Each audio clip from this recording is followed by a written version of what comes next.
संगमरमर या मार्बल कैसे बनता है? दोस्तों, ऐसा तो हो ही नहीं सकता कि आपने संगमरमर का नाम न सुना हो। जनाब, कहीं न कहीं तो ताजमहल वाले संगमरमर के बारे में तो सुना ही होगा, क्योंकि हमारा ये ताजमहल पूरा का पूरा महंगे संगमरमर के पत्थरों से जो बना है। खैर आज हम यहाँ ताजमहल में लगे संगमरमर पत्थर की बात नहीं कर रहे हैं, बल्कि ये जानने की कोशिश करेंगे कि आखिर ये मार्बल्स आते कहाँ से हैं। जी हाँ, आपके घरों में जरूर मार्बल्स लगे होंगे या फिर आपने दूसरों के घरों में मार्बल की फ्लोरिंग देखी होगी, लेकिन जनाब सवाल तो यही है कि ये मार्बल आखिर आते कहाँ से और आखिर क्यों इसकी कीमत इतनी ज्यादा होती है। वैसे आप ये जान लीजिए कि भारत के मार्बल्स की डिमांड विदेशों में भी खूब है। तो चलिए फटाफट शुरू करते हैं हमारा ये वीडियो।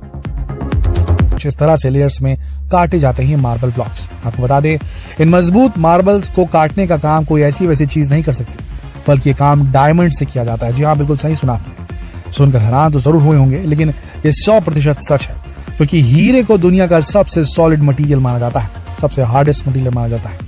इसलिए मार्बल को काटने के लिए इन मशीनों की ब्लेड पर हीरा लगाया जाता है। और हाँ, जब मार्बल को काटते काटते हीरा घिस जाता है तो फिर इसे बदलकर इसमें नए हीरे लगा दिए जाते हैं। तो जनाब, अब जिसकी कटिंग हीरे से होगी उसके दाम भी तो ज्यादा होंगे ही ना। उम्मीद है कि आपको ये तो समझ में आ गया होगा कि मार्बल के प्राइस इतने ज्यादा क्यों होते हैं। वैसे आपको बता दें कि ब्लेड्स में सीधे हीरे के बड़े बड़े टुकड़े नहीं लगाए जाते, बल्कि उसमें डायमंड की डस्ट लगाई जाती है, तब ये कारगर बनते हैं ब्लेड्स जिससे काटा जाता है मार्बल्स को। फिर आपको शायद ये भी जानकर हैरानी होगी कि मशीन की मदद से भी इन एक ब्लॉक के मार्बल को काटने में 10 से 12 घंटे का वक्त लगता है। यानी कि इतनी मशक्कत के बाद मार्बल के बड़े बड़े ब्लॉक से इसके पतले पतले लेयर्स निकलते हैं। अब यहाँ आपने इन मशीनों पर कटिंग के वक्त पानी गिरते हुए भी देखा होगा। दरअसल जब मार्बल्स की कटिंग का काम चलता है तब यहाँ इस तरह से इसके ऊपर पानी डालने का काम भी मशीन की मदद से किया जाता है। और ऐसा इसलिए किया जाता है क्योंकि इससे कटिंग में भी मदद मिलती है और मार्बल को इससे साफ भी रखा जाता है।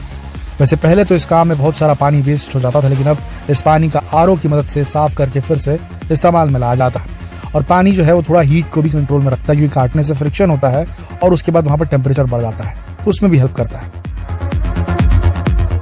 अब देखिए, जब मार्बल्स की इस तरह की कई लेयर्स बनकर तैयार हो जाती है तो इन्हें कुछ इस तरह से किसी खुली जगह पर बिछाकर रख दिया जाता है। दरअसल इसे इस तरह से रखने का मकसद ये होता है कि यहाँ इसकी चेकिंग की जाती है कि कहीं किसी मार्बल में कोई दरार या खरोंच तो नहीं आ गई है।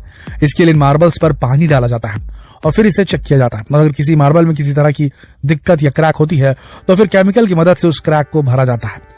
आप ये जानकर भी हैरान हो जाएंगे कि मार्बल पर जिस जगह पर केमिकल लगाया जाता है वो जगह पहले से भी ज्यादा मजबूत हो जाती है। यानी भले मार्बल का और दूसरा हिस्सा कभी क्रैक हो भी जाए, लेकिन जहां केमिकल का इस्तेमाल किया गया है वहां कुछ भी नहीं होगा कभी भी। अब यहाँ काम होता है इनको एक परफेक्ट शेप देने का।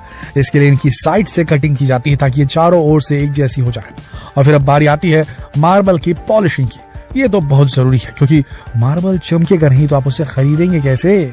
इसके लिए मशीन की मदद से इसमें पॉलिश का काम किया जाता है और फिर इसमें एसिड वॉश का भी इस्तेमाल किया जाता है। ना, घबराने वाली कोई बात नहीं है, क्योंकि एसिड बहुत ही डाइल्यूट होते हैं, इनमें अधिक मात्रा में पानी जो मिला होता है। दरअसल मार्बल्स में एसिड वॉश का इस्तेमाल इसलिए किया जाता है क्योंकि कई बार मशीनों से गुजरने की वजह से मार्बल की चमक कम हो जाती है।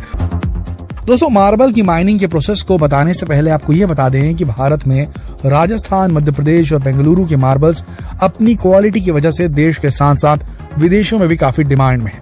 अब ये देखिए, ये है मार्बल की खदान। जी हाँ, सही समझा आपने कि मार्बल हमें यूं ही कहीं पड़े हुए नहीं मिल जाते, बल्कि ये हमें जमीन के अंदर से मिलते हैं, और वो भी बहुत ही गहराई पर। वैसे आपको बता दें कि आप देश विदेश कहीं भी चले जाइए, हर जगह मार्बल निकालने और उसे इस्तेमाल के लायक बनाने तक का प्रोसेस सेम ही होता है। तो अब देखिए, जैसे कि हमने जाना कि मार्बल खदान से निकाले जाते हैं और इसके लिए गहरी खुदाई करनी पड़ती है। और आपको बता दें, खुदाई करने के बाद इसे कई लेयर्स में बदला जाता है और हर लेयर की अपनी एक हाइट होती है जो 8 मीटर या फिर उससे भी ज्यादा रखी जाती है। इसकी शुरुआत होती है ड्रिलिंग से। सबसे पहले ड्रिलिंग की मदद से मार्बल के बड़े बड़े ब्लॉक्स को काटा जाता है। फिर जो दूसरा प्रोसेस आता है उसे डिटैचमेंट फेज कहते हैं। यानी जब मार्बल्स के ब्लॉक्स बनकर तैयार हो जाते हैं, इन्हें एक जगह से दूसरी जगह पर शिफ्ट किया जाता है। और जैसे कि हमने आपको बताया कि ये मार्बल्स 8 मीटर लंबे होते हैं, तो अभी तो 8 मीटर लंबी लेयर्स बनाई जा सकती हैं। इसके साथ ही करीब 6 मीटर चौड़े होते हैं। और आप ये जानकर हैरान रह जाएंगे कि एक मार्बल ब्लॉक का वजन 280 टन तक हो सकता है। वैसे तो ज्यादातर खदानों में मार्बल्स के ब्लॉक्स को वर्टिकल शेप में काटा जाता है, लेकिन कहीं कहीं पर इनकी कटिंग हॉरिजॉन्टल शेप में भी होती है। अब इन मार्बल्स की कटिंग के बाद इन्हें मशीनों की मदद से सिलेक्शन सेंटर में ले जाया जाता है। सिलेक्शन सेंटर वो जगह होती है जहां इन मार्बल्स के ब्लॉक्स को स्टोर किया जाता है। यहाँ सभी ब्लॉक्स को धोकर रखा जाता है। अब प्रोसेस शुरू होता है इनके शेप में इन्हें लाने का। इन बड़े बड़े वजनी मार्बल ब्लॉक्स को क्रेन्स की मदद से उठाकर फिर ट्रकों के जरिए प्रोसेसिंग सेंटर्स यानी कि फैक्ट्रीज तक पहुंचाया जाता है। देखिए फिर इन ब्लॉक्स को कटिंग के लिए इन मशीनों में डाला जाता है। आप वीडियो में देख सकते हैं कि कैसे इन मार्बल ब्लॉक्स की कटिंग की जाती है। तो चलिए जरा आपको इन मशीनों के बारे में बता देते हैं। इन मशीनों में कई सारे ब्लेड्स लगे होते हैं जो इन बड़े बड़े ब्लॉक्स को कई पतले पतले लेयर्स में काटने का काम करते हैं। देखिए